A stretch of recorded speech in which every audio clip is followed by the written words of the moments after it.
आज के क्वेश्चन में हमें कैलकुलेट करना है वर्क डन और फिगर आपके सामने है। Calculate the work done by external force if the block is displaced from point A to point B. A से बी पर हमारा ये ब्लॉक जा रहा है तो बताएंगे कि इसमें कितनी डिस्प्लेसमेंट मुझे करनी पड़ेगी।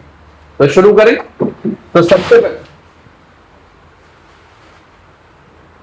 सबसे पहले यहां पर हम देखेंगे, इधर है ए पॉइंट और इधर है बी पॉइंट। फोर्स यहां पर आपके सामने दिख रहा है।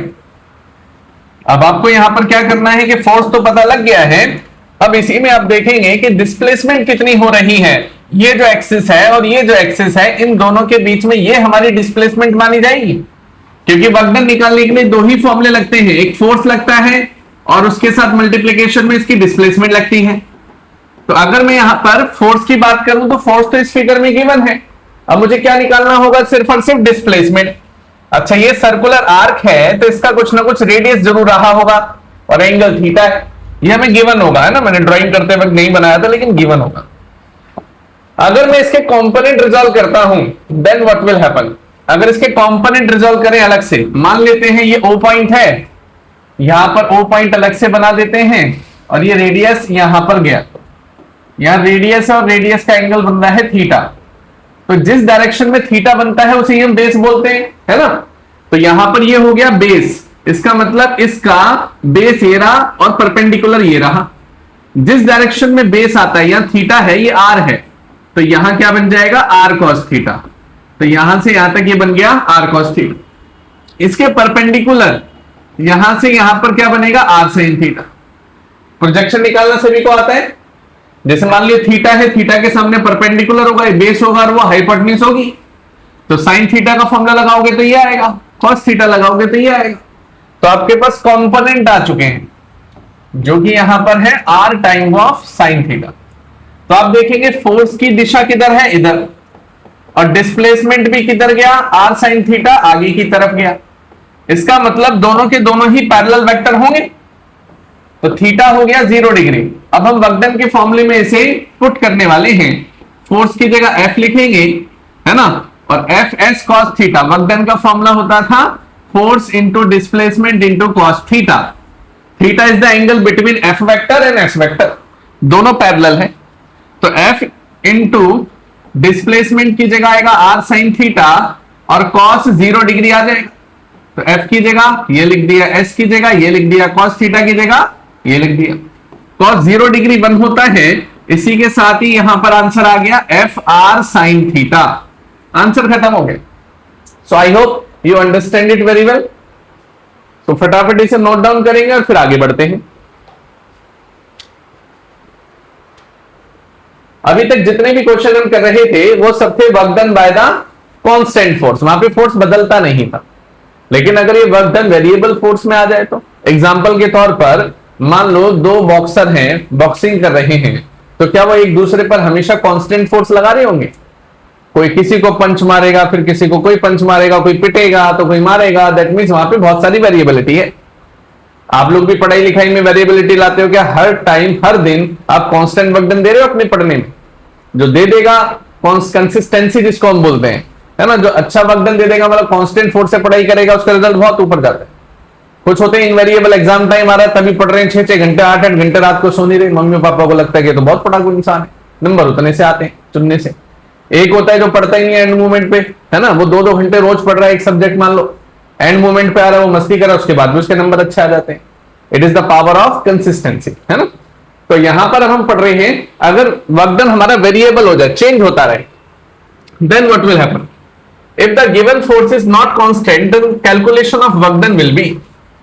तो आप देखेंगे इनिशियल पोजीशन है और इधर फाइनल पोजीशन है। ये ग्राफ बनाया है, फोर्स वर्सेस डिस्प्लेसमेंट का ग्राफ बनाया है। अब यहां पर देखना फोर्स वर्सेस डिस्प्लेसमेंट, तो आपको याद होना चाहिए कि जो वर्क डन होता था वो फोर्स इंटू डिस्प्लेसमेंट ही तो होता था, ये सुनो। इसका मतलब लेंथ इंटू ब्रेथ एरिया को रिप्रेजेंट करता है कि नहीं? इसका मतलब इस कर्व में जो भी एरिया आएगा वो किसको रिप्रेजेंट करेगा? वर्क डन को। तो हम यहां पे लिखेंगे work done is nothing as it is area under curve. जो भी एरिया होगा इस कर्व के अंदर उसी को हम वर्कडन बोलेंगे। जैसे एग्जांपल के तौर पर ये जितना भी शेडेड रीजन है ये निकाल लो, तो सवाल ये उठता है ये तो कोई शेप ही नहीं है, ये तो मैंने एक इरेगुलर शेप दी है, तो इसका हम वर्कडन कैसे निकालें? तो फिर इंटीग्रेशन मेथड का हम यहां पर सहारा लेते हैं। इंटीग्रेशन मेथड हमें क्या बोलता है कि आप एक छोटी सी स्ट्रिप काट लो, चाहे वो x के रिस्पेक्ट में हो चाहे y के रिस्पेक्ट में हो, कैसे भी ले सकते हैं। ये आपने एक छोटी सी स्ट्रिप ले ली है और इसकी लेंथ को मान लिया है dx, क्योंकि ये x एक्सिस पर आ रही है तो इसको मान लेते हैं छोटा सा dx, और इसकी जो लेंथ है वो है फोर्स। क्या है यहां पर? फोर्स। जब आप इस छोटी सी स्ट्रिप का एरिया निकालेंगे तो छोटा सा ही वर्कडन मिलेगा कि नहीं? सुनो, अगर मैं यहां पर वर्कडन निकालता हूं तो dw लिखूंगा, छोटा सा वर्कडन छोटी सी स्ट्रिप के लिए, लेंथ इंटू ब्रेथ, मतलब फोर्स इंटू में डिस्प्लेसमेंट d आ जाएगा, दोनों साइड आप इंटीग्रेशन करेंगे तो यहां वर्कडन आ जाएगा which is integration of f into dx। कहां से शुरुआत हो रही है? इनिशियल पोजीशन से, मतलब xi से। कहां पर जा रहा है? फाइनल पर, xf पर। Yes no? तो वर्कडन ये वेरिएबल में आए, इस बार हमें क्या करना है? इंटीग्रेशन करना है ना? तो वेरिएबल वर्कडन हमेशा हमारा इनिशियल और फाइनल पोजीशन पे डिपेंड करेगा, एरिया अंडर कर्व पे डिपेंड करेगा, है ना? तो जिसका एरिया निकालने में हम कैपेबल होंगे डायरेक्ट हम वर्कडन ले सकते हैं। एक्स पर मतलब डिपेंड है ये, तो जितनी भी वैल्यू लोगे एक्स की, इनके बीच में हर एक पर वर्कडन अलग आ रहा है कि नहीं? अप एंड डाउन हो रहा है कि नहीं? है ना? तो इसी का एग्जाम्पल हम आगे देखने वाले हैं कि वर्कडन f ऑफ dx का एक क्वेश्चन हम देखते हैं। बेसिक क्वेश्चन है और फ्रिक्वेंटली ये आस्किंग क्वेश्चन है एग्जाम के अंदर। देखते हैं क्वेश्चन है, calculate the work done by the force in the following case. आपको देखना फोर्स दे रखा है एक्स एक्सिस पर 20 न्यूटन, 0 से 20 न्यूटन, है ना? और यहां 4 मीटर और यहां पर 6 मीटर लिखा हुआ है। अब आप बताना मुझे इसका वर्कडन कितना होगा। तो सिंपल, इसका एरिया और इसका एरिया आपको वर्कडन दे देगा, तो वर्कडन A1 प्लस A2 कर देंगे।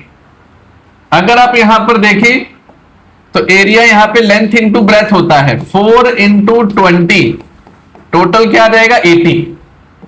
यहां पर देखेंगे half base into height, base कितना है यहां पर? 4 और 6 के बीच में गैप 2, और यहां पर हाइट कितनी आ रही है इसकी? 20। वैसे ट्रेपेजियम का भी फॉर्मूला लगा सकते थे हम, तो यहां A2 आ गया 20, तो आप एरिया A1 लेंगे 80 और A2 ले लेंगे आप यहां पर 20, टोटल मिलकर हो जाएगा 100 जूल।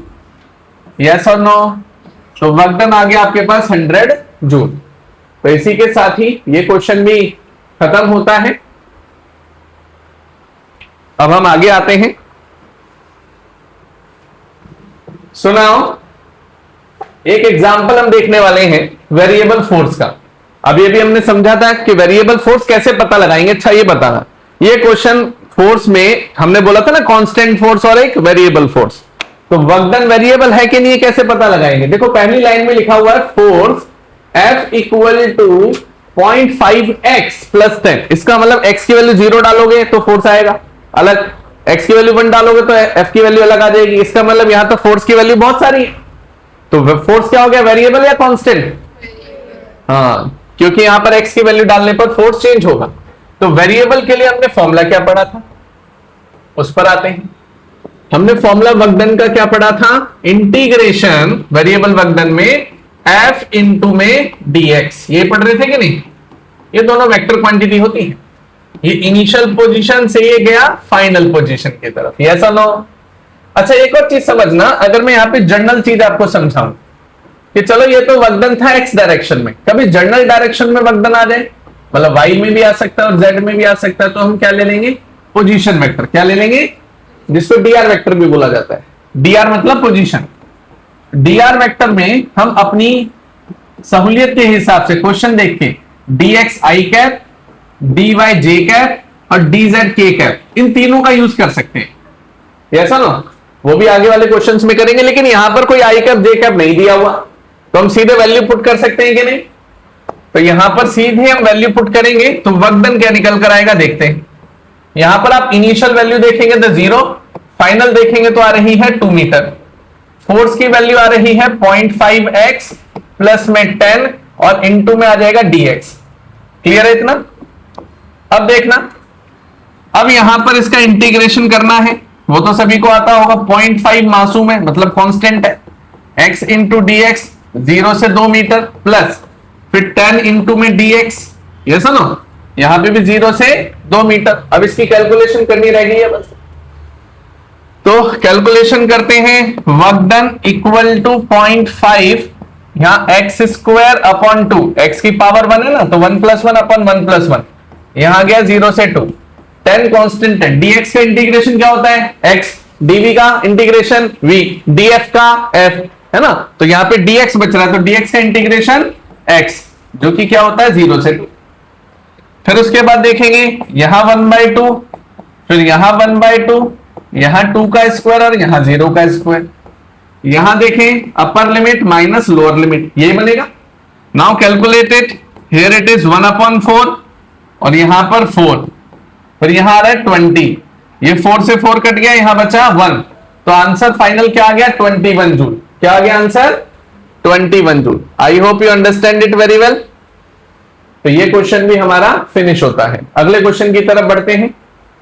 तो जैसा कि अभी हम बात कर रहे थे कि हमारे पास अगर वेक्टर में ये पार्ट आ जाए, है ना, तो सबसे पहली बात तो ये x और y दे रखा है फोर्स की टर्म में, इसका मतलब ये फोर्स वेरिएबल है, तो ये वेरिएबल वर्क डन का पार्ट होगा, यस और नो, है ना। तो यहां पे क्वेश्चन देखना, the force acting on the particle, the force acting on the particle is this one. तो यहां पर सबसे पहले तो हम फॉर्मूला लगा लेते हैं, work done equal to integration of F vector, इस बार आई कैप भी और जे कैप भी है, तो सिर्फ x से काम नहीं चलेगा, हमें पोजीशन वेक्टर dr वेक्टर लेना होगा। अच्छा, बॉडी कहां से स्टार्ट हो रही है? ए पॉइंट है 1,2 और कहां पर जा रही है? -3,4 पर। क्लियर है इतना?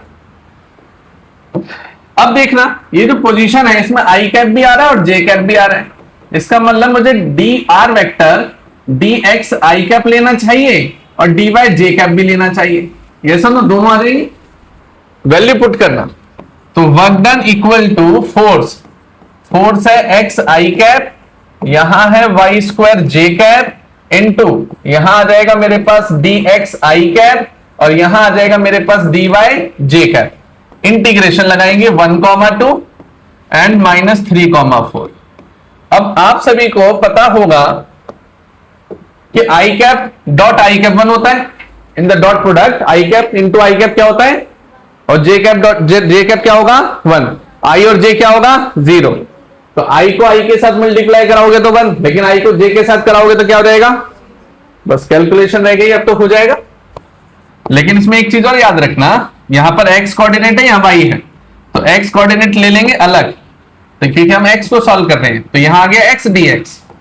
फिर y कोऑर्डिनेट को लेंगे 2 से 4, यहां 2 और यहां 4, जे कैप 1, यहां आ जाएगा y स्क्वायर इंटू dy।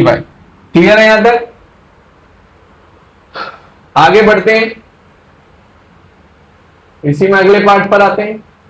अब कैलकुलेशन रह गई है, तो देखते हैं वर्क डन। यहां हो जाएगा एक्स स्क्वायर अपॉन 2, ये बनेगा 1 से -3, यहां आएगा y की क्यूब अपॉन 3, यहां आएगा 2 से 4।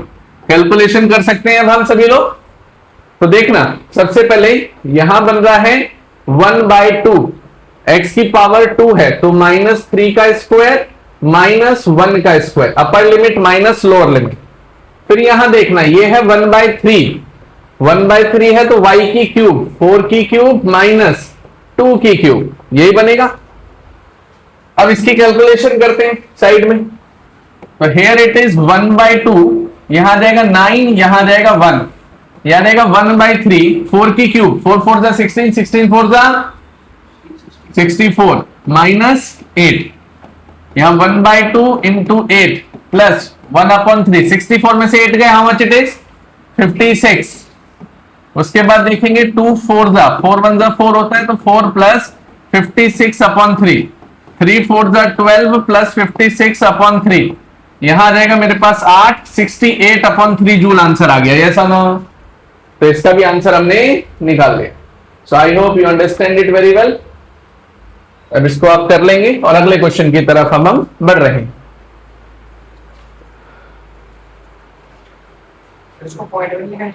नहीं, मर्जी है। अब देखना, अगला क्वेश्चन है क्वेश्चन नंबर 10।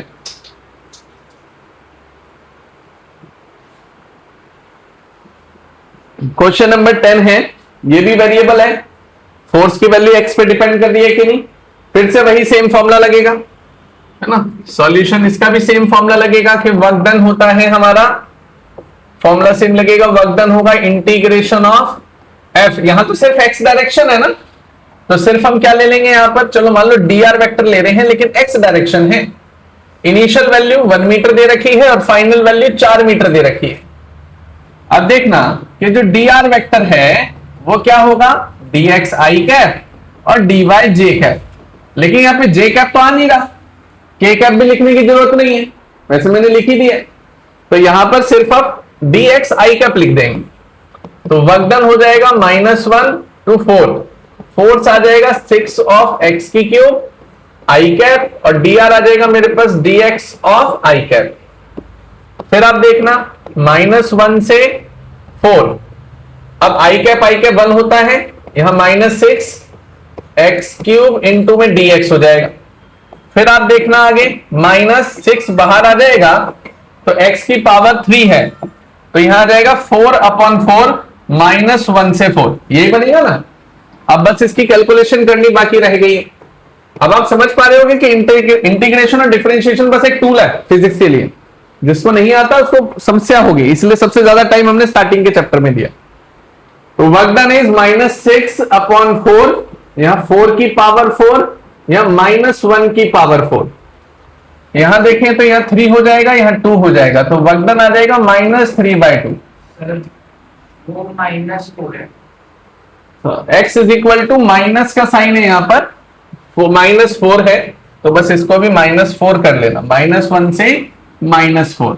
तो यहां पर आप -4 की पावर 4 ले लेंगे जो कि पॉजिटिव हो जाएगा।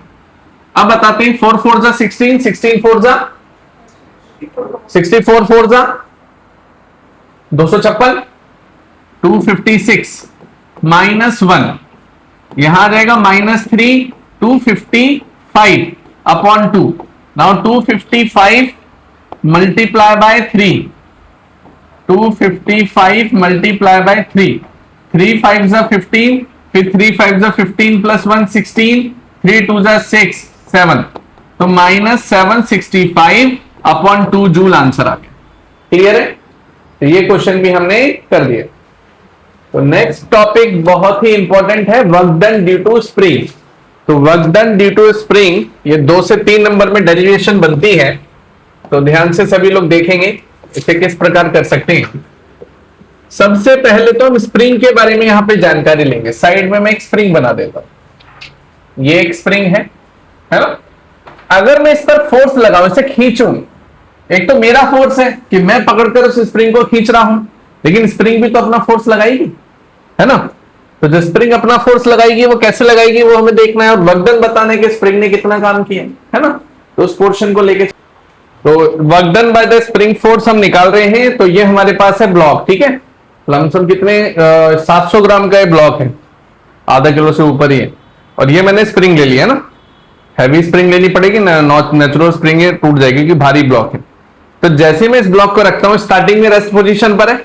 अभी अगला टॉपिक मेरा वर्क एनर्जी थ्योरम का होगा, तब भी हम इसे देखेंगे। अब मुझे बताना कि देखो मैं तो अपना काम करके छोड़ रहा हूं, अब ग्रेविटी अपना काम इस पे करेगी। ग्रेविटी क्या करेगी, एक्सटर्नल फोर्स लगा देगी इस ब्लॉक पर। जैसे इसे मैं छोड़ूंगा, जैसे मैं इसे छोड़ता हूं तो आप देखेंगे कि ग्रेविटी तो नीचे की तरफ फोर्स लगा रही है, उसकी वजह से वर्क डन नीचे लग रहा है, लेकिन स्प्रिंग उसके बावजूद भी तो इसे ऊपर खींच रही है, यस और नो। तो हमारा जो आज का टॉपिक है वो क्या है, work done by the spring. तो स्प्रिंग के थ्रू जो वर्क डन हो रहा है, ये जो ब्लॉक है ये ऊपर की तरफ भाग रहा है, वही मुझे बताना है कि ये कितना वर्क डन लगा रही है स्प्रिंग।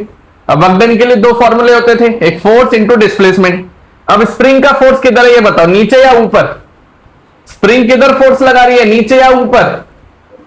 हाँ, स्प्रिंग कहां लगा रही है, फोर्स ऊपर, यस और नो। और डिस्प्लेसमेंट कहां हो रही है, ऐसे अब इसको हॉरिजॉन्टल पार्ट में समझना, है ना, हॉरिजॉन्टल पार्ट में समझना। यहां पे जैसा कि हमने ब्लॉक बना रखा है, अगर मैं इसको पकड़कर इधर खींचता हूं, है ना, खींचा, इस ब्लॉक को पकड़कर इधर खींच रहा हूं, है ना, ये अपनी नेचुरल है, रिलैक्स स्टेट में, है ना।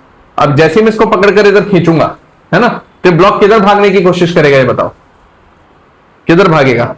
हाँ, तो स्प्रिंग ने किधर फोर्स लगाया? ठीक है, तो लेफ्ट साइड पे लगाया। एक्सटेंशन किधर हुआ? बिल्कुल ठीक है। बस यहीं से ही हमारी डेरिवेशन कंप्लीट हो जाएगी। अब ध्यान से देखना, ये जो डायग्राम मैंने बना रखा है, इसके लिए आपको एक स्प्रिंग का फोर्स भी चाहिए होगा। वो स्प्रिंग का फोर्स कैसे है? नेचुरल लेंथ पर अभी ब्लॉक रेस्ट पर है, इस ब्लॉक को पकड़कर आप खींच दोगे तो स्प्रिंग किधर फोर्स लगाएगी? लेफ्ट साइड में फोर्स लगाएगी, यह भी आपने कहा। तो स्प्रिंग की वजह से, क्योंकि वर्कडन किस पे निकाल रहे हैं? स्प्रिंग फोर्स पे निकाल रहे हैं ना, तो वर्कडन स्प्रिंग फोर्स पे निकाल रहे हैं, तो फोर्स किसका लोगे? स्प्रिंग का या मेरा? है ना, मैं भी तो ब्लॉक पकड़ के खींच रहा था, वो तो मेरा वर्कडन है ना, हमें तो स्प्रिंग का निकालना है। तो स्प्रिंग के माध्यम से जो फोर्स लग रहा है वो किधर गया? लेफ्ट साइड में गया। इतनी बात क्लियर है? अब एक और चीज समझना, ये वर्कडन वेरिएबल होगा या कांस्टेंट होगा? जो भी स्प्रिंग काम कर रही है, हर एक पॉइंट पर पोजीशन चेंज हो रही है, ऐसा ना? तो हर एक पॉइंट पे पोजीशन चेंज हो रही है, तो ये भी वर्कडन वेरिएबल होगा कि नहीं? इंटीग्रेशन लेंगे, इंटीग्रेशन में या इनिशियल पोजीशन या फाइनल पोजीशन। यहां पर देखेंगे फोर्स किसका? स्प्रिंग का। अच्छा, अगर मैं इसको वेक्टर क्वांटिटी में लेता हूं तो स्प्रिंग का फोर्स लेफ्ट साइड में जा रहा है, तो क्या लिख देंगे? माइनस आई कैप। क्या लिखेंगे? माइनस आई कैप। स्प्रिंग का फोर्स लेफ्ट साइड में जा रहा है। वहीं पर अगर आप बात करते हो डिस्प्लेसमेंट, डिस्प्लेसमेंट तो राइट डायरेक्शन में जा रही है ना? डिस्प्लेसमेंट किधर जा रही है? राइट डायरेक्शन में जा रही है। तो मान लेते हैं हमने छोटी सी डिस्प्लेसमेंट ले ली, वो छोटी सी डिस्प्लेसमेंट क्या है? dx। क्या हो जाएगा? वो पॉजिटिव आई कैप। क्या हो जाएगा? पॉजिटिव आई कैप। वेक्टर फॉर्म में लिख दिया कि नहीं? ये लेफ्ट में जा रहा है तो माइनस आई कैप, ये राइट में जा रहा है तो प्लस आई कैप, है ना? अब बात आती है स्प्रिंग फोर्स का फॉर्मूला क्या होगा। देखो, किसी भी स्प्रिंग को आप जितना ज्यादा खींचोगे वो उतनी ज्यादा खींचेगी। ये स्प्रिंग है ना, ये स्टील की बनी हुई है ना? अगर ये कॉपर की होती तो इसका एक्सटेंशन अलग तरीके से हो सकता है ना? एल्यूमिनियम की होती तो अलग तरीके से हो सकता है, यस और नो? तो आप देखेंगे स्प्रिंग को, किसी भी स्प्रिंग को आप जितना ज्यादा फोर्स लगाओगे उतनी ज्यादा डिफ्लेक्ट होगी, यस और नो? तो यहां पे लिखा गया कि कोई भी स्प्रिंग है वो डायरेक्टली प्रोपोर्शनल होगी डिफ्लेक्शन के। डिफ्लेक्शन मतलब आप जितना ज्यादा फोर्स लगाओगे वो उतना ही ज्यादा खींचेगी, या जितना ज्यादा फोर्स आप नहीं लगाओगे उतना ज्यादा कंप्रेस होगी, यस और नो? तो force directly proportional to deflection. Deflection को हम एक्स से डिनोट करते हैं। अब मुझे एक और बात बताना, जिस दिशा में मैं इस स्प्रिंग को पकड़कर खींचूंगा, मान लेते हैं मैं इधर खींच रहा हूं, तो स्प्रिंग किधर भागेगी? उल्टी दिशा में, यस और नो? तो दैट मींस अगर मैं डिस्प्लेसमेंट इधर दे रहा हूं, सॉरी, अगर मैं डिस्प्लेसमेंट इधर दे रहा हूं तो फोर्स कहां लग रहा है? स्प्रिंग का उसके अपोजिट लग रहा है। अगर फोर्स के अपोजिट लग रही है डिस्प्लेसमेंट, तो ये क्या हो जाएगा? Minus x. क्या हो जाएगा? माइनस एक्स, है ना? ये तो जो बंदरों को डराते हैं ना पहाड़ों में, केवल गुलेर ऐसे मारते हैं, तो वो भी तो इसी पे काम करती है ना? हम क्या करते हैं? फोर्स देते हैं अगेंस्ट में, डिस्प्लेसमेंट कहां होती है? उसके अपोजिट में, न्यूटन थर्ड लॉ। अब ये सवाल पैदा होता है कि जो स्प्रिंग है वो बनी कौन से मटेरियल की है? तांबे की बनी है कि एल्यूमिनियम की बनी है कि स्टील की बनी है? सबका डिफ्लेक्शन अलग होगा कि नहीं? तो उसे हमने बोल दिया मटेरियल प्रॉपर्टी, और उसको नाम दे दिया हमने के माइनस एक्स। इसी को आप क्या बोलते थे? स्प्रिंग कांस्टेंट या फोर्स कांस्टेंट भी बोलते थे इसको। क्या बोलते थे इसको? स्प्रिंग कांस्टेंट या फोर्स कांस्टेंट। तो स्प्रिंग कांस्टेंट, इसका एक और नाम होता है, इसको बोलते हैं स्टिफनेस। स्टिफनेस, है ना? अगर आप के की वैल्यू निकालते हो तो फोर्स अपॉन एक्स ऐसा लिख सकते हैं कि नहीं? मतलब फोर्स को हम लिखेंगे लोड, कितना लोड पड़ा, और एक्स को हम बोलेंगे डिफ्लेक्शन, मतलब लोड अपॉन डिफ्लेक्शन ही के होता है, यस और नो? इतनी बात समझ में आ गई? तो स्प्रिंग के द्वारा लगने वाला फोर्स कितना होगा? के इंटू माइनस एक्स। क्या होगा? के इंटू माइनस एक्स। अब चलें डेरिवेशन में। सो आई होप यहां तक आपको समझ में आया होगा। अब मैं कैलकुलेशन की तरफ बढ़ रहा हूं, देखते हैं। अगर मेरे पास यहां पर वर्कडन है, स्प्रिंग का फोर्स, स्प्रिंग हो गई के टाइम्स ऑफ एक्स, है ना? माइनस आई कैप मैंने लगा दिया है ऑलरेडी। अब यहां पर देखना, वहां पे माइनस एक्स लिया था ना, यहां पर मैं वेक्टर ले लिया इसलिए डायरेक्शन नहीं ले रहा हूं। तो यहां पे सिंपली हमने माइनस आई कैप और स्प्रिंग फोर्स को के एक्स लिख दिया। यहां dx ऑफ आई कैप हो गया। आई कैप 1 होता है, यह इनिशियल और ये फाइनल होता है। इनिशियल लेवल पर आपके पास कितना आया? 0 मीटर। फाइनल कितना है? x मीटर, ऐसा ना? अब यहां पर वैल्यू पुट करेंगे और ये आई कैप 1 हो जाएगा, तो वर्क डन आएगा आपके पास 0 से x मीटर जो कि क्या हो जाता है k times of x into D x, और माइनस इधर चला जाएगा, यस और नो। अब आप देखना यहां पर वर्क डन कितना आएगा, k बाहर हो जाएगा, x की पावर 1 है तो ये 2, इंटीग्रेशन कर दिया x का स्क्वायर अपॉन 2, और यहां चला जाएगा 0 से x, माइनस का साइन बाहर बना रहेगा। अब upper limit minus lower limit डालेंगे तो आंसर आएगा half of K X square. So work done due to the spring आपने यहां पर निकाल दिया, यस और नो। मैं दोबारा रिपीट करता हूं, ध्यान से समझना। सबसे पहले बात, हमें क्या निकालना था, work done by the spring. Natural length पे एक्स 0 होता है, उसे हमने खींच दिया तो एक्स मीटर हो गया, स्प्रिंग का फोर्स लेफ्ट में गया, के एक्स उसका फॉर्मूला होता है, लेफ्ट में गया तो माइनस आई कैप, के एक्स इंटू माइनस आई कैप। डिस्प्लेसमेंट राइट साइड में मैंने की थी तो dx कितना हो गया, आई कैप पॉजिटिव, दोनों का इंटीग्रेशन कर दिया और आंसर क्या आ गया, minus half of K X square, है ना। इसके बाद इसको नोट डाउन कर ले। तो अगला टॉपिक है हमारा वर्क एनर्जी थ्योरम, बहुत ही इंपॉर्टेंट टॉपिक है, ध्यान से देखेंगे सभी लोग। वर्क एनर्जी थ्योरम क्या कहती है। सो अब हम पढ़ने वाले हैं वर्क डन ड्यू टू, क्या है टॉपिक है ना, वर्क एनर्जी थ्योरम, है ना। वर्क एनर्जी थ्योरम, ये हमारे पास स्प्रिंग और ये ब्लॉक है, ठीक है, ये ब्लॉक है और ये स्प्रिंग है। अब देखना, अगर ये वेस्ट पोजीशन पर है, अभी ये अपनी कौन सी लेंथ पर है, नेचुरल लेंथ पर है। जैसे मैं इसको छोड़ूंगा, अभी ये इनिशियल वेलोसिटी इसकी कितनी है, 0। जैसे मैंने इसको छोड़ा है, इसकी काइनेटिक एनर्जी कितनी है, 0। जब इसे छोड़ता हूं तो कहीं ना कहीं जाके रुक रहा है कि नहीं, है ना, फाइनली यहां पे जाके रुक रहा है। तो फाइनल काइनेटिक एनर्जी कितनी है, 0, और इनिशियल कितनी है, 0। आज हम यही पढ़ेंगे वर्क एनर्जी थ्योरम में। वर्क एनर्जी थ्योरम इनिशियल और काइनेटिक एनर्जी पे मूव करती है सिर्फ, और उसके बाद देखते हैं कि इसमें क्या होता है। अच्छा देखो, initial kinetic energy 0, final kinetic energy 0, इन दोनों के बीच में एक ऐसा पॉइंट आ रहा होगा जहां पे वेलोसिटी मैक्सिमम हो रही होगी, ऐसा ना। और मैंने पहले चैप्टर में आपको समझाया था, व्हेनेवर द वेलोसिटी मैक्सिमम, वहां पे एक्सेलरेशन क्या हो जाता है, 0। व्हेनेवर एक्सेलरेशन 0, देन फोर्स क्या हो जाएगा, 0। तो मतलब वहां पे इक्विलिब्रियम पोजीशन आ जाएगी, देखते हैं। सो वर्क एनर्जी थ्योरम, हमें यहां पे प्रूफ क्या करना है कि जो भी हमारा टोटल वर्क डन होता है, जो भी हमारा टोटल वर्क डन होता है वो चेंज इन काइनेटिक एनर्जी होता है। तो जो भी हमारा यहां पर टोटल वर्क डन होगा वो चेंज इन काइनेटिक एनर्जी होगा, ये हमें प्रूफ करना है। यही वर्क एनर्जी थ्योरम भी होती है। तो शुरू करते हैं। सबसे पहले हम लेते हैं यहां पर वर्क डन। वर्क डन क्या होता है, फोर्स इनटू डिस्प्लेसमेंट। डिस्प्लेसमेंट कोई सी भी हो सकती है, मान लो dx ले लिया।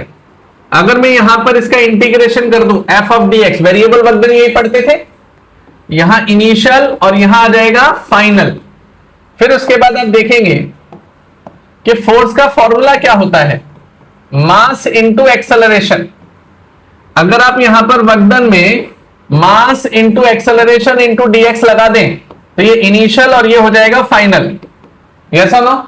अब यहां पर देखना, एक्सेलरेशन को हम क्या लिखते थे, एक्सेलरेशन होता था change in velocity upon change in time, लेकिन टाइम यहां पर मुझे नहीं चाहिए, तो मैं क्या करता था, टाइम के लिए, टाइम को हटाने के लिए dx से मल्टीप्लाई और dx से डिवाइड, तो dx अपॉन dt कितना बन जाएगा, वेलोसिटी।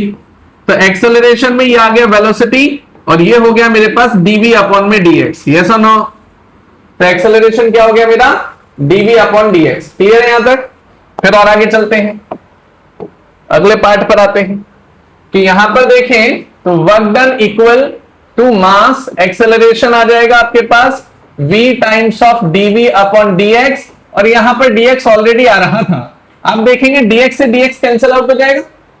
अब यहां पर dv वेरिएबल है, वेलोसिटी वेरिएबल है, तो इनिशियल वेलोसिटी और यहां आ गई फाइनल वेलोसिटी। वर्क डन आ जाएगा मास इंटू वेलोसिटी की पावर 1, तो यहां पर स्क्वायर और यहां पर भी स्क्वायर, यहां इनिशियल वेलोसिटी और यहां फाइनल वेलोसिटी। फिर आप देखेंगे यहां पर हाफ m बाहर आ जाएगा, फाइनल वेलोसिटी का स्क्वायर और यहां आ जाएगा इनिशियल वेलोसिटी का स्क्वायर। आपको ज्ञात होगा काइनेटिक एनर्जी का फॉर्मूला क्या होता है, हाफ mv स्क्वायर होता है। अगर आप यहां पर देखिए kinetic energy half of m of vf square and half of m of vi square होता है। तो फाइनल क्या हो गई काइनेटिक एनर्जी, यहां पर देखेंगे काइनेटिक एनर्जी फाइनल और यहां पर देखेंगे काइनेटिक एनर्जी इनिशियल, तो आप देखेंगे यहां पर आ जाएगा मेरे पास चेंज इन काइनेटिक एनर्जी। ये क्या आ गया मेरे पास? Work done. ये प्रूव करना था कि नहीं? तो वर्क डन हमारा इनिशियल और फाइनल काइनेटिक एनर्जी पे डिपेंड करता है। काफी इंपॉर्टेंट डेरिवेशन है ये, इसे फटाफट करें। हाँ, क्वेश्चन नंबर 11 है, it is based on the work energy theorem, जिसमें हमें अभी भी क्या पढ़ा था? टोटल वर्क डन किसके बराबर होता है? चेंज इन काइनेटिक एनर्जी के बराबर होता है। टोटल वर्क डन किसके बराबर होता है? चेंज इन काइनेटिक एनर्जी के बराबर होता है। तो यहां पर इसने पूछा है फाइनल स्पीड बताओ मुझे इसकी। तो सबसे पहले देखो क्या क्या चीजों की मुझे जरूरत पड़ेगी। जो टोटल वर्क डन है वो चेंज इन काइनेटिक एनर्जी के बराबर होता है। इसका मतलब जो टोटल वर्क डन है तो change in kinetic energy half of m common आएगा final velocity square initial velocity square. इसे फर्स्ट इक्वेशन बोल दो। अब देखो डाटा क्या क्या दे रखा है आपको? फोर्स दे रखा है। अच्छा देखो फोर्स लिखा हुआ है 2i cap plus 3j cap. क्या ये वेरिएबल है या कांस्टेंट है? कांस्टेंट है ना? कांस्टेंट है तो हम डायरेक्ट कौन सा फॉर्मूला लगा लेंगे? F vector dot r vector. Yes और no? F vector dot r vector. r vector क्या होता है? Position vector. आगे पढ़ते हैं। यहां पर हमें दो पोजीशन वेक्टर दे रखे हैं, r1 वेक्टर और r2 वेक्टर। पोजीशन वेक्टर कैसे निकलता है? हमेशा डिस्प्लेसमेंट है ना, फाइनल माइनस इनिशियल। तो यहां पर जो r वेक्टर है उसे हम कर देंगे r2 vector minus r1 vector. r2 vector कितना आ रहा है? 2i cap. यहां आ रहा है r1 वेक्टर कितना आ रहा है? और यहां कितना आ रहा है? 2j cap. 2i में से एक i गया तो i बचेगा, 3 में से 2 गया तो फिर j कैप बचेगा, है ना? तो ये पोजीशन वेक्टर भी आ गया आपके पास। फिर आते हैं अगले पर कि वर्क डन हमें कैलकुलेट करना है। F वेक्टर कितना दिया हुआ है? 2i cap plus 3j cap दिया हुआ है। और R वेक्टर कितना दिया हुआ है? i cap plus j cap दिया हुआ है। i कैप 1 होता है, फिर ऐसी j कैप भी 1 होता है। टोटल मिलके कितना आया आंसर? 5 जूल आया। ऐसा ना हो तो वर्क डन आ गया मेरा 5 जूल। तो ये वाला डाटा तो कंप्लीट हो गया। नाउ 1/2 मास भी दे रखा है, मास 5 kg दे रखा है ना?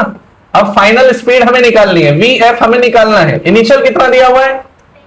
हाँ लो, सारा डाटा दे रखा है, अब तो हो जाएगा कि नहीं? स्टार्ट करते हैं कैलकुलेशन। यहां पर 5 से 5 कट गया, 2 इधर चला गया।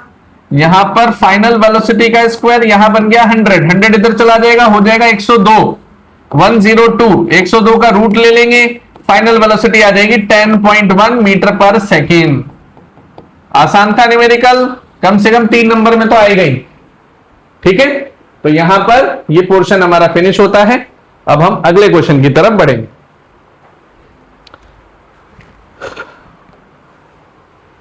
अगला क्वेश्चन है, a block is attach to the spring.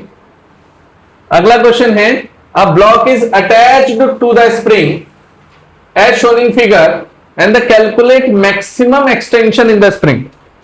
कहने का मतलब है कि दोबारा दिखाता हूं, देखो इन्होंने कहा कि एक ब्लॉक है आपके पास, ठीक है, ये ब्लॉक है। अब इस ब्लॉक को अगर मैं नीचे छोड़ देता हूं तो स्प्रिंग मैक्सिमम एक्सटेंशन पर आ रही है, फाइनल, है ना? इनिशियल लेवल पे काइनेटिक एनर्जी क्या थी? 0। फाइनल में फिर से क्या आ रही है? 0, है ना? और तब जाके मैक्सिमम यहां पे रुक रही है, लेट्स सपोज। तो इसमें मैक्सिमम खिंचाव कितना आया, मतलब इसमें डिफ्लेक्शन कितना हुआ, वही मुझे निकालना है। तो शुरू करते हैं सबसे पहले कि यहां पर काइनेटिक एनर्जी इनिशियल क्या हो जाएगी? 0। यहां पर काइनेटिक एनर्जी फाइनल फिर से क्या आ जाएगी? 0, है ना? अब अगर मैं यहां पर देखूं तो वर्क डन क्या हो जाएगा? Change in kinetic energy. तो काइनेटिक एनर्जी फाइनल यहां पर आ जाएगा काइनेटिक एनर्जी इनिशियल, यह आ जाएगा वर्क डन। ये तो 0 हो गया। अच्छा, वर्क डन यहां पे कितनी तरीके का लग रहा है इस क्वेश्चन में? एक तो देखो ग्रेविटी नीचे खींच रही है, work done due to the gravity लगेगा कि नहीं? और दूसरा वर्क डन स्प्रिंग ने ऊपर की तरफ लगाया होगा कि नहीं, है ना? तो 2 तरीके के वर्क डन आपके सामने यहां पर आ रहे हैं। अगर आप यहां पर देखें तो work done due to the gravity निकालते हैं सबसे पहले। Work done due to gravity and work done due to the spring, ये हमारा चेंज इन काइनेटिक एनर्जी के बराबर होगा। टोटल वर्क डन है 0। अच्छा, work done due to the gravity की बात करें तो ये ब्लॉक है, फोर्स कहां लगा? नीचे। कहां लगा है फोर्स? नीचे। और स्प्रिंग का डिफ्लेक्शन भी कहां हो रहा है? नीचे। तो दोनों की जगह अगर हम एफ एस cos थीटा लगाएं तो फोर्स हो गया mg, है ना? डिस्प्लेसमेंट हो गई x, तो cos 0 डिग्री बनेगा, पैरेलल वेक्टर है कि नहीं। अब आते हैं स्प्रिंग फोर्स पर। स्प्रिंग का फोर्स लग रहा है ऊपर, लेकिन डिफ्लेक्शन कहां हो रहा है, नीचे। यस नो, देखो स्प्रिंग जा रही है ऊपर और डिफ्लेक्शन कहां हो रहा है, नीचे। तो दोनों के बीच में कितने डिग्री का एंगल बना, 180 डिग्री का एंगल बना। तो आप यहां पर देखेंगे spring force into x into cos 180 degree किसके बराबर होगा, 0 के। किसके बराबर होगा, 0 के। कॉस 0 डिग्री 1 होता है। m इंटू जी इंटू एक्स, स्प्रिंग का फोर्स अभी भी हमने पढ़ा था, क्या होता है, के एक्स इंटू एक्स। अच्छा एक और चीज बताना, यहां पे अगर मैं डायरेक्ट करूं, क्योंकि ये तो वर्कडन ना स्टैटिक लगा दिया मैंने, ये लगा नहीं सकते क्योंकि तो स्टैटिक है, लेकिन वर्कडन तो यहां पे वेरिएबल लगता है। यस नो, स्प्रिंग का तो अभी भी फॉर्मूला बनाया था, क्या फॉर्मूला होता है उसका, हाफ के एक्स स्क्वायर। क्या फॉर्मूला होगा, minus half K X square, अभी तो पढ़ा था। तो minus half K X square equal to 0। यहां पर भी क्या होगा, minus half K X square equal to 0। अब यहां बनेगा एम जी एक्स, है ना, M G X is equal to, यहां पर क्या बनेगा, half of K X square. मुझे क्या निकालना है, एक्स निकालना है। क्या निकालना है मुझे, एक्स निकालना है। तो अब यहां पर देखना, एक एक्स से एक एक्स कट जाएगा, यहां आ जाएगा 2mg अपॉन के। यही मेरा क्या हो गया, deflection. I hope you understand it very well, है ना। अब इसको आप नोट डाउन कर सकते हैं, फिर हम आगे बढ़ेंगे। क्वेश्चन नंबर 13 है अकॉर्डिंग टू माय बुकलेट, और यहां ये न्यूमेरिकल हमें दिया हुआ है। Calculate the following part if the system is released at 0.3 second. Pulley system दे रखा है और हमें वर्कडन बताना है अलग अलग ब्लॉक्स पे। अब एक बात समझना, वर्कडन के लिए मुझे दो ही चीजें चाहिए, एक फोर्स, एक दूसरा डिस्प्लेसमेंट। फोर्स दो तरीके के होंगे यहां पूछे भी, एक तो ग्रेविटी वाला और एक टेंशन वाला, है ना। ठीक है, तो यहां पर देखें तो यहां एक पुलिस सिस्टम है। पुलिस सिस्टम में अगर मैं फ्री बॉडी डायग्राम बनाऊं तो क्या क्या बन सकता है। पहला 1 kg का ब्लॉक है, यहां देखते हैं तो टेंशन ऊपर लगेगी। सेम रस्सी है, सेम रस्सी पर सेम टेंशन लगेगी, इसकी भी टेंशन ऊपर लगेगी। ये सुनो, फिर आप देखना 1 kg के ब्लॉक पर वेट फोर्स भी लगेगा। दो तरीके के फोर्स लग रहे हैं। तो अगर आप देखते हैं तो वेट फोर्स नीचे की तरफ लगेगा, जो कि क्या हो जाएगा 1g m इंटू जी। यहां पर क्या हो जाएगा 2g। यस नो, अब एक्सेलरेशन ऊपर हो रहा है और इसका एक्सेलरेशन नीचे आ रहा है। टाइम कितना दे रखा है, 0.3 सेकेंड। कितना दे रखा है, 0.3 सेकेंड। क्यों ना हम सबसे पहले न्यूटन लॉ ऑफ मोशन लगा लें। अगर आप एनएलएम लगाते हैं इस क्वेश्चन में, तो आप यहां पर देखना एक्सेलरेशन ने किसका साथ दिया, टेंशन का या ग्रेविटी का, टेंशन का। तो पहली इक्वेशन बना लेते हैं। यहां पर टेंशन में से 1g मतलब 10 माइनस हो गया, equal to mass into acceleration, mass into acceleration हो गया। तो t minus 1a equal to 10, ये आ गई हमारे पास फर्स्ट इक्वेशन। अब आते हैं आगे, यहां देखो एक्सेलरेशन, ये 2g है और ये t है, तो 2g में से t माइनस होगा। एक्सेलरेशन ने 2g का साथ दिया, 2g minus t equal to mass into acceleration. फिर उसके बाद देखें तो t को उधर भेज दो, तो t प्लस 2a ये कितना हो जाएगा, 20 न्यूटन हो जाएगा। ऐसा ना, तो ये आ गई सेकेंड इक्वेशन। अब इन दोनों को एलिमिनेशन मेथड से हम a और t की वैल्यू निकाल सकते हैं कि नहीं। तो आप इन दोनों को सब्ट्रैक्ट कर दो, t माइनस a यहां पर 10 और यहां t प्लस 2a ये हो जाएगा 20। Minus minus and minus cut गया, यहां आया माइनस 3a, यहां आया माइनस 10। a की वैल्यू कितनी आ गई, 10/3 मीटर पर सेकेंड स्क्वायर। अच्छा एक्सेलरेशन निकल गया, तो टेंशन की वैल्यू भी निकाल दोगे, इसी इक्वेशन में पुट कर लो बेशक। तो यहां tension minus a equal to 10, तो यहां आ जाएगा 10 प्लस में a, यहां आ जाएगा 10 प्लस में 10/3, जो कि कितना हो जाएगा 40/3 न्यूटन। आ गए सभी फोर्स, है ना। अब हमें वर्कडन निकालने में आसानी होगी। अब आप ध्यान से समझना कि पहला पोर्शन हमसे क्या पूछा गया है, work done bye the gravity on 1 kg block. Work done bye the gravity on 1 kg block. 1 kg block ये दिख रहा है। अगर इस 1 kg ब्लॉक को मैं अलग से बना दूं, तो आप देखेंगे 1 kg ब्लॉक और ग्रेविटी की बात हुई है, तो फोर्स नीचे लग रहा होगा 10 न्यूटन, 1 इंटू जी, है ना। ये वाला फोर्स नीचे लग रहा है। अच्छा डिस्प्लेसमेंट होती है वर्कडन में, हमने भी फोर्स का काम किया है ना। व्हाट अबाउट डिस्प्लेसमेंट, एक बात समझना, जितनी डिस्प्लेसमेंट 2 kg वाला ब्लॉक नीचे कर रहा होगा उतनी ही 1 kg वाला ऊपर कर रहा होगा। अगर डिस्प्लेसमेंट अलग हो गई तो रस्सी टूट जाएगी, जो कि हो नहीं सकता। तो अब यहां पर देखना, इक्वेशन ऑफ मोशन लगाएंगे हम। हमें क्या निकालनी है? डिस्प्लेसमेंट निकालनी है। तो इसमें 2 kg ब्लॉक को मैं कंसीडर कर रहा हूं S is equal to UT plus half AT square, है ना। डिस्प्लेसमेंट निकालनी है। इनिशियल लेवल पर U कितना रहा होगा? 0 इंटू टी, हाफ ऑफ, नीचे जा रहा है तो ग्रेविटी पॉजिटिव, है ना। और टाइम क्या दे रखा है क्वेश्चन में? 0.3 सेकेंड का स्क्वायर दे रखा है कि नहीं। तो यहां से आपको डिस्प्लेसमेंट पता लगने वाली है, जो कि यहां पर हो जाएगा 5, तो 5 इंटू यहां आ जाएगा 9 अपॉन में 100, ऐसा नो, 3 का स्क्वायर 9 और उसका 100 मैंने नीचे ले लिया। अगर आप इसको और सॉल्व करेंगे तो यहां 20 हो जाएगा, ऐसा नो, 5 टू 10 और 9 अपॉन 20 मीटर की डिस्प्लेसमेंट आ रही है। अब इसी में क्वेश्चन में देखना, एक छोटा सा पार्ट गौर करने वाला था कि जो एक्सेलरेशन आ रहा था इनका, है ना, वो ग्रेविटी थोड़ी ना, ग्रेविटी का इफेक्टिव पार्ट रहा है ना। तो जो एक्सेलरेशन मैंने यहां पे लिया वो 10/3 होना चाहिए, मतलब G/3 होना चाहिए। तो हम इसे क्या करेंगे? 10 की जगह क्या लिखेंगे? 10/3। अब यहां पर भी क्या होगा? 1/3।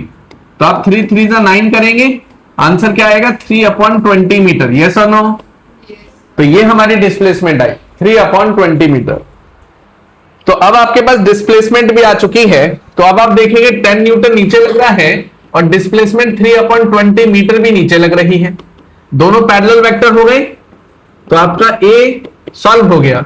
Force into displacement cos 0 degree 1 हो जाएगा। तो यहां पर ये इससे कटा, आंसर क्या आया? 1.5 जूल पॉजिटिव। पहला आंसर निकल गया। सेकंड पर आते हैं जरा। सेकंड क्वेश्चन देखना, work done by the gravity due to the 2 kg block. 2 kg block पर वर्क डन बताना है। तो 2 kg तो ये रहा। अब इस 2 kg का फ्री बॉडी डायग्राम बना लेते हैं। 20 न्यूटन नीचे लगेगा, है ना। अब यहां पर देखना, डिस्प्लेसमेंट ऊपर वाले पार्ट की, इसमें यहां पर बस नेगेटिव साइन आएगा, ध्यान रखना। ऊपर जो cos 0 डिग्री लिया है वो हमारा क्या हो जाएगा? क्योंकि डिस्प्लेसमेंट वहां पर एरो ऊपर है, ये ऊपर जा रहा है, हमने नीचे अपीयर कर लिया था। तो ये 180 डिग्री हो जाएगा, -1 होता है, बस यहां माइनस का साइन आ जाएगा।